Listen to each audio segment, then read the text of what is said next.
Everybody wants to get united. Like, what we gotta do is meet everybody on 149th Street at the bench. I'm conflicted about today's video, guys, because I have to call out a biter. I gotta call somebody out who might be biting baits. I have some really good lessons about hand styles and throwies I want to share with you guys that we're gonna be learning from this graffiti artist who might be a biter. So let's get into these amazing lessons, because I think they're gonna help you guys out. But before we do, be sure to check out the description down below for our informational ebooks about graffiti. You guys seem to love them and they keep the show going, so feel free to go ahead and check those out. So let's hop into it with one of my favorite hand styles in the game right here. Pause. Let's focus in on the hand style right down here first, and look at how large this P is right here. Here's the thing, even when you're doing basic print font or very simplistic hand styles with very minimal amounts of style, you can still add quite a bit of style by just exaggerating the size of a letter. When you do this at the beginning or the end of the name, you can make that letter really pop off and really just explode off the actual tag itself. Now, normally this is done with letters like R, S, E, letters that extend, and for this reason, those letters are often referred to as letters that pop because they tend to pop off the side of the name. And we kind of see that here with the E in the lower section, where the E comes over like this and then pops down out this way, and it comes back up for the serif. And it extends a lot further than the rest of the name. And the P does this as well. I mean, it's pretty obvious to see, right? Look at this huge bulbous circle over here. So doing something like that can help to add style in those two areas while you're able to maintain the simplicity of the other letters, as you can see right here. There's nothing really fancy going on with those letters. But notice something, because this is really important. You don't want to just do this, because normally when you extend a letter to this extent, you create a second baseline depending on the extent you do it. If you do it kind of like what he's done here, all you end up with is more so going down to the descender. But say the P came down here as well, well then now suddenly he would have created a second baseline. So what does he do? Well, he establishes his baseline here and his descent down here, but he still has to fill in all of this extra space. And he's able to do that with a very nifty underline right here. Now, the underline plays a really significant role in hand styles because typically this underline carries the weight of the letters that are above it. However, if something is higher or lower, it's going to gain more weight because of anticipation. Watch this video up here if you want to learn more about letter name weight. If we position the baseline lower down, suddenly these letters aren't on any kind of floor. And as a result, the distance builds anticipation. And that anticipation adds weight to these smaller letters. That right there is an advanced hand style, even though it's really simplistic looking. Like the letters are nothing really fancy. You just got a variant structure S, a variant structure E, and then the rest is pretty much basic, you know, print font. Alright, so you got a letter that struggles to be beside another letter. It keeps pushing your other letters away. There's a really easy way to handle this. You have one of two, well, you have plenty of different options, but the one of two options I'm going to give you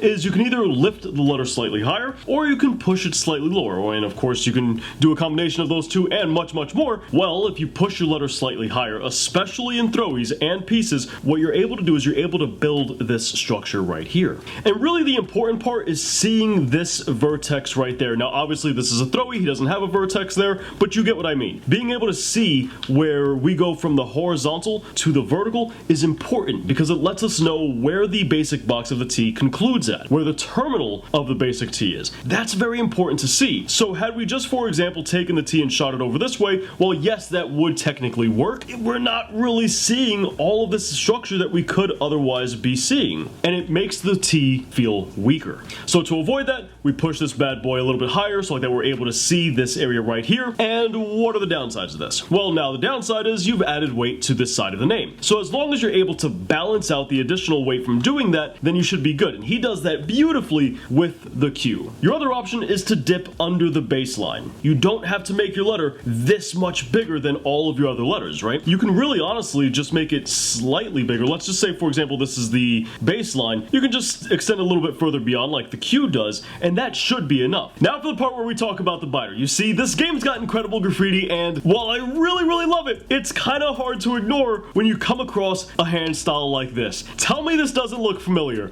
I mean, come on. How on the nose do you have to be with this? Look at that S, and look at this T. Now look at those T's and S's. Do you see anything that's a little bit similar? So let's talk about this. Is this really a biter? In graffiti, you have basic structures, which are the letter in their pretty much absolute simplest form, and then you have variant structures, which are essentially different ways of writing a letter. Not every single different way of writing a letter classifies as a variant structure. That's a totally different lesson for a different video. But this is just a variant structure S. That's all this is. Anybody can use that. This right here isn't biting. And then we look at the S a little bit more and we say, all right, well, what about this extension here that comes down and goes into the arrow? Well, that's also also really common in just any hairpin curve. Even Philly handstyles come into a hairpin curve into an extension after that, whatever extension they choose. So this isn't really too uncommon, especially in the letter S, where just about anyone with an S at the end of their name is going to do this hairpin curve into an extension. And then you look at the T and it's like, alright man, it's a T, right? What are you really doing with a T? What is there to, I mean, granted there is a lot to do with the T, but most people don't do much with the letter T.